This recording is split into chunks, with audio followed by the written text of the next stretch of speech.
Hi guys, welcome back to my channel. My name's Alexa and it is the beginning of September, which means August just ended, so I wanted to film my August wrap up today. So I had like a weird reading month. I would say it was generally good, but it was kind of up and down, and I read like some different genres. I don't really read much, so yeah, let's just get right into it. I'm really excited to talk about all the books I read. The first book I read was Love and Other Natural Disasters, and this book honestly was such a letdown for me, and I hate to say that because I was so excited for this book. I anticipated this book so much. Basically what this book is about, it's about this main character. I literally don't remember her name, and she and her brother go to San Francisco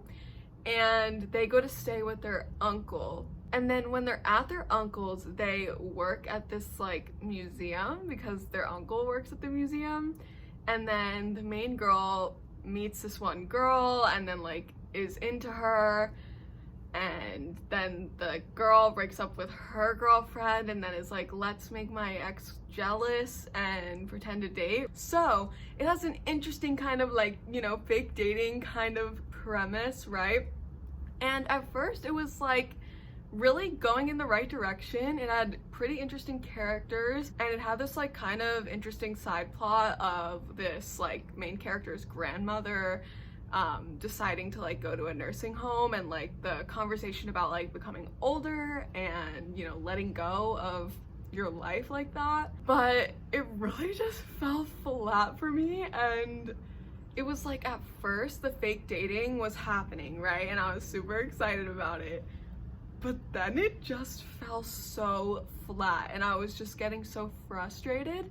And then I kind of like saw which way it was going, and I was like, I really hope it doesn't go this direction. Like, I hope I'm not right and it doesn't go this direction. And then it literally went straight into that direction. Like, I don't know what this author was thinking, like, honestly, because I feel like this is exactly what you don't want out of a fake dating trope story. Like, it just didn't have anything that I wanted. Like, I was just so annoyed by it. And like the ending to me was very like cringy almost. Like, I just didn't really like how it was all happening. Like, there was just like scenes playing out and I was like, oh, I don't like this at all. So yeah, I was truly let down by that book. I'm gonna be honest. I was like hyping it up so much and it just did not live up to the hype I had in my head, and I ended up giving this book 2 stars. Next, I read the Harley Quinn Eat Bang Kill Tour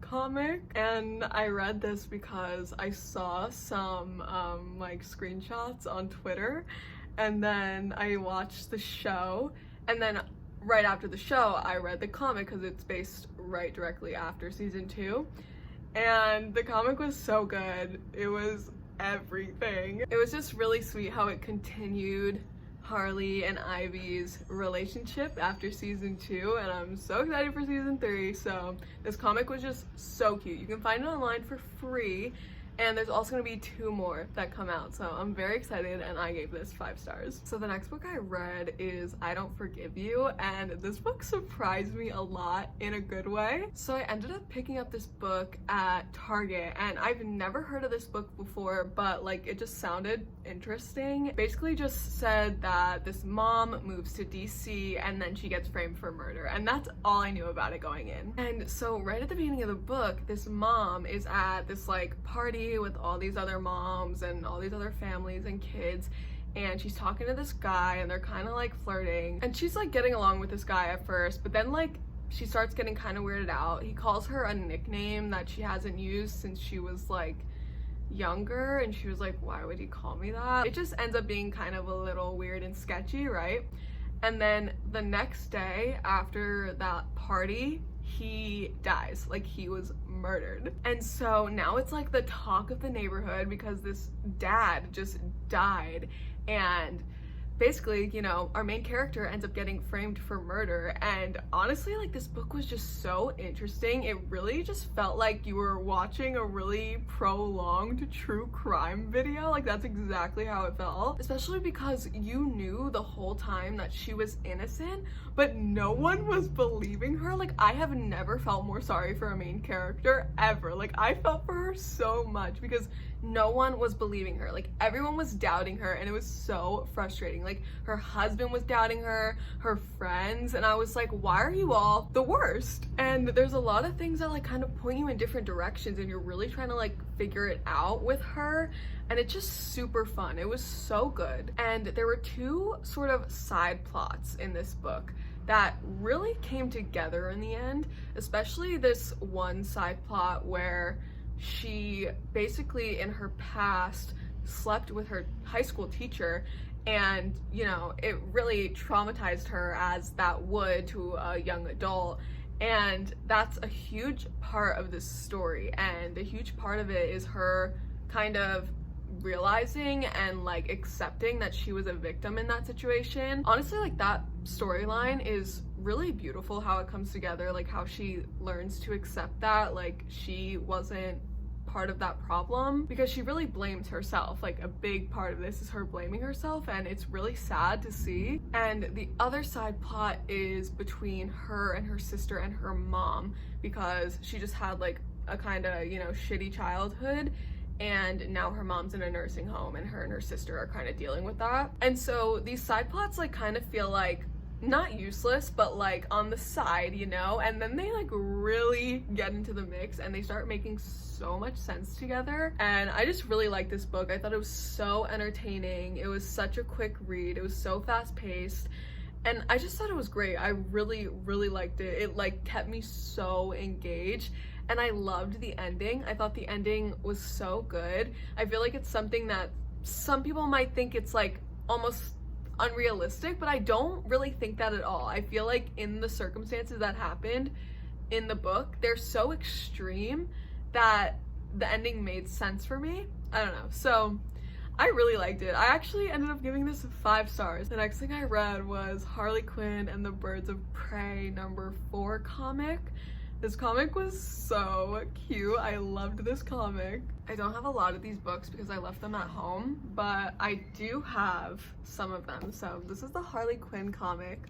It's really cute. I'll show you some pages. It's really cool. I really like it. Basically, in this comic, I read it out of order. I didn't read 1, 2, or 3. I started with #4, but this comic was so cute. You can read them like as a standalone, I think. Like, I read it and I didn't really need any context, you know? So this comic starts off with Harley and Ivy being captured by the Joker, and Harley's like getting beat up by the Joker. He's just like, you know, being the Joker, and Ivy is like unconscious. Basically, you know, eventually Ivy wakes up, she gains consciousness, and she goes a little crazy on the Joker, because, you know, she's like being a protective girlfriend. Because Harley's really injured, it's like kind of a really serious circumstance, which is really interesting to see. And there's like this little moment where Harley like dies for a second, and she is like talking to God and the devil, and they're like debating over if she should go to heaven or hell, and it's like such a funny scene. I really like that. I thought it was so appropriate for Harley, because like, isn't that her whole thing? Like, is she good, is she bad, you know? Yeah, it was just like a short little story like that. It was really cute, really sweet. I loved it. I gave it 5 stars. The next book I read this month was Watching You by Lisa Jewell. Now, this is the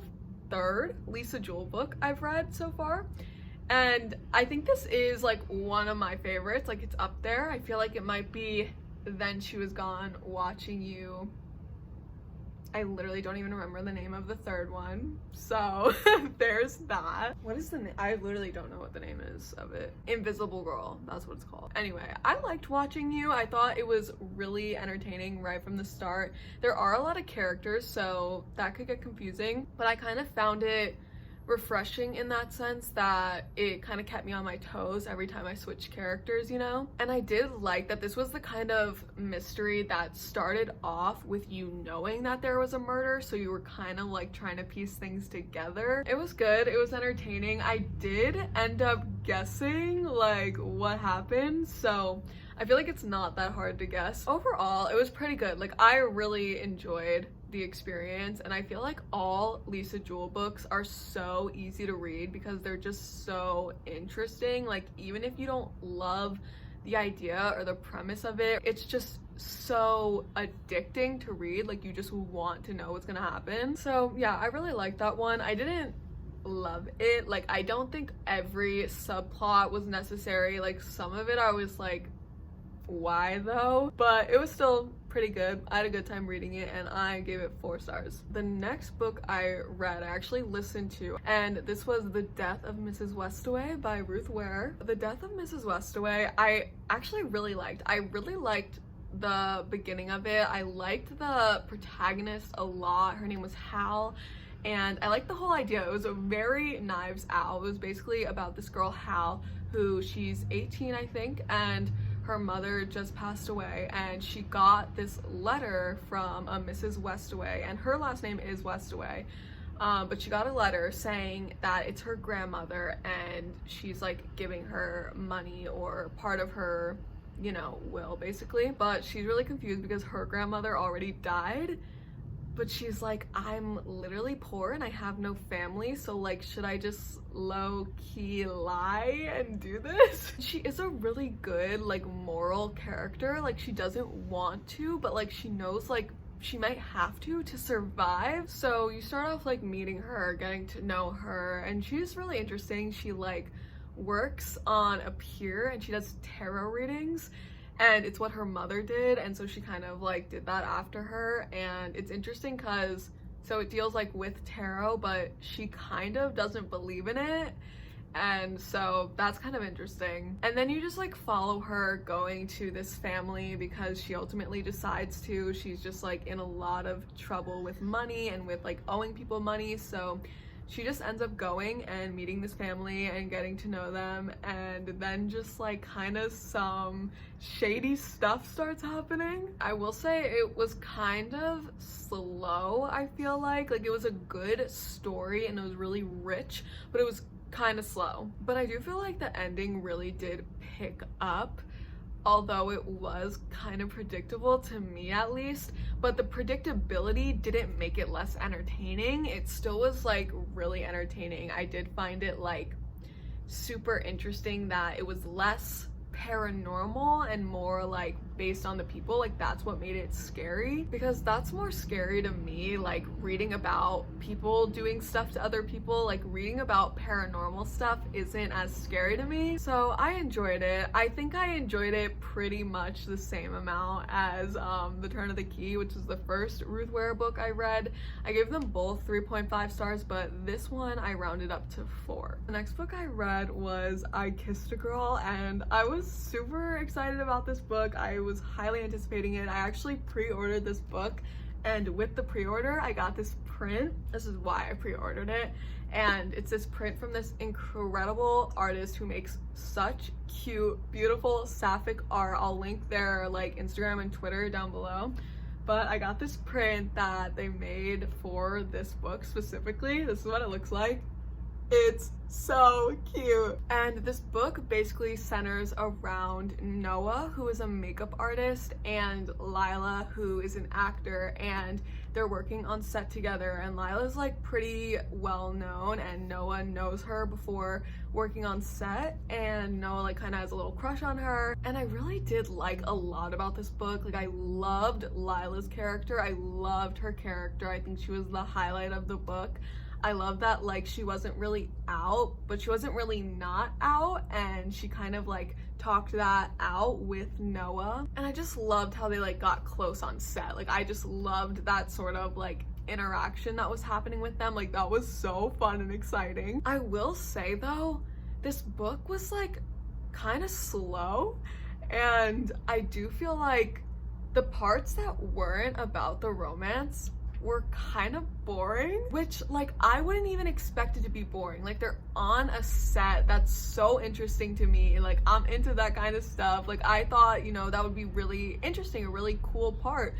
But a lot of it was just like boring. It went right over my head. Like when they were just like on set doing stuff, I was barely there. Like I really wasn't even paying attention much. Like it was honestly hard to pay attention when it wasn't like, I don't know, the two of them, because nothing was really happening. But I did end up like getting pretty attached to the two of them. I was reading some reviews and some people said they didn't really get the chemistry between them, but I disagree. I really did get the chemistry between them and I did like their relationship. I think that was the best part of the book. Like I think their relationship was super like sweet and tender and like just such a cute like new falling in love for the first time type of relationship. But another thing I didn't really love about this book and just like really it hindered my experience was the writing.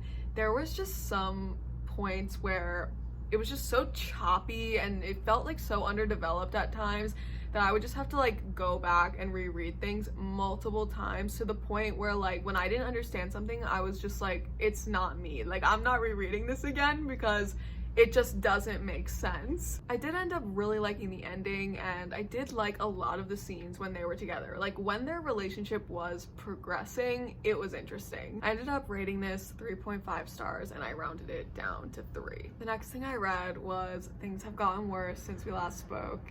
And what the fuck? This cover is beautiful.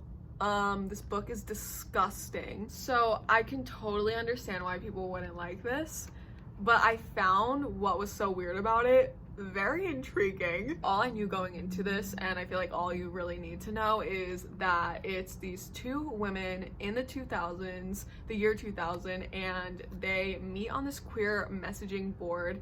And it starts off with this woman selling this like apple peeler, right? And so it's kind of random, but she ends up trying to sell this apple peeler. This woman reaches out to her and then they start like kind of messaging back and forth and forming this relationship. Now I knew this was gonna be weird and like kind of gory, but I did not expect where this was gonna go. And I feel like you really can't. Like you cannot anticipate what this is about whatsoever. So not giving away what actually happens, but essentially one of the women end up becoming very like controlling and how do I say this? It really touches upon things like submission and possession and manipulation, because this just gets so dark so fast. Actually my tabs for this are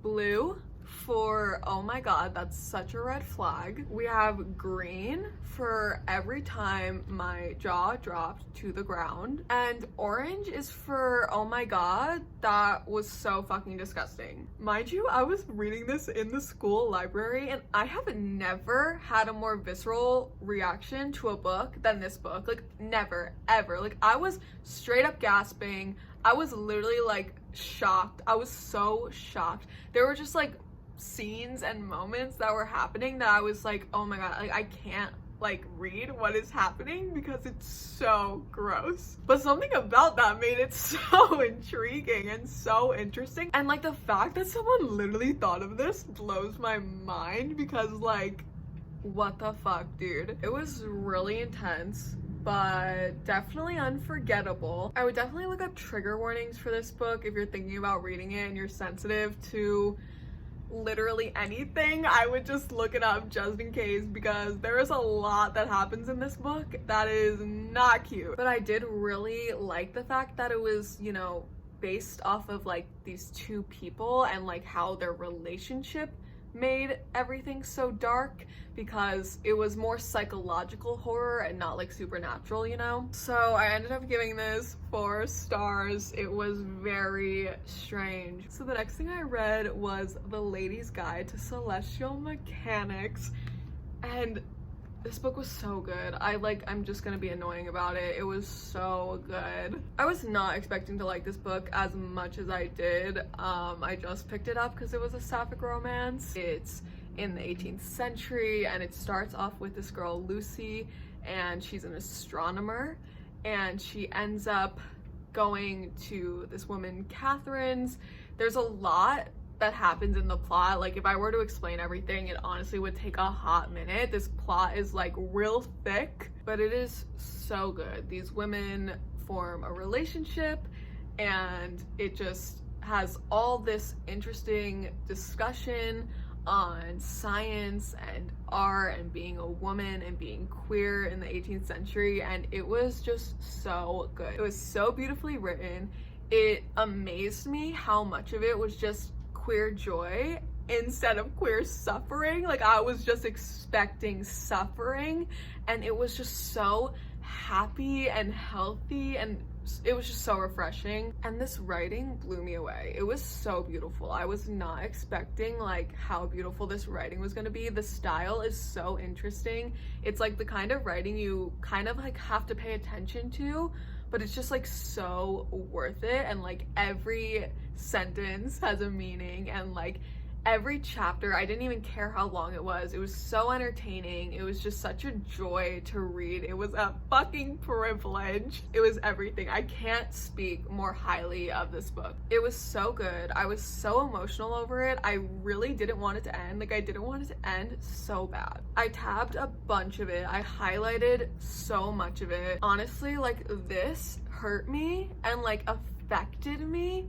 the same way the 7 Husbands of Evelyn Hugo affected me. Like, I'm not even joking. Like, it's to that level. Like, it's oh my god, it's so good. I could just go on and on and on about why I love this book so much, but I'm gonna save y'all the trouble. I did film a reading vlog while I was reading this, so I will have some thoughts there. But yeah, I absolutely love this. This was my favorite book of the month, one of my new all-time favorites, and I gave it 5 stars. The last book I read this month was Watch Over Me, and this book was really sweet. I listened to this book on audio, and basically this book follows our main character Mila, and she's in the foster system, and it starts like at the beginning with her moving out of her current foster home, and she's going to live on this farm with a bunch of other children. So she goes to this farm, she's with this big family, and she just starts bonding with all these kids, and it really just like unpacks Mila's life and Mila's trauma and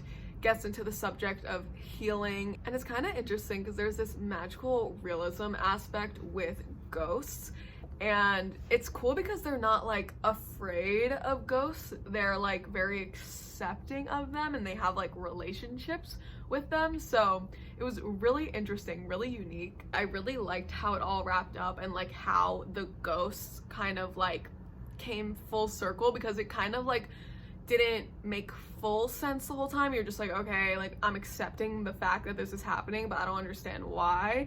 And then like everything comes full circle, and it's really sweet. It had a really sweet ending. So I enjoyed it a lot. I gave it 4 stars. Those are all the books I read this August. I had a pretty good reading month.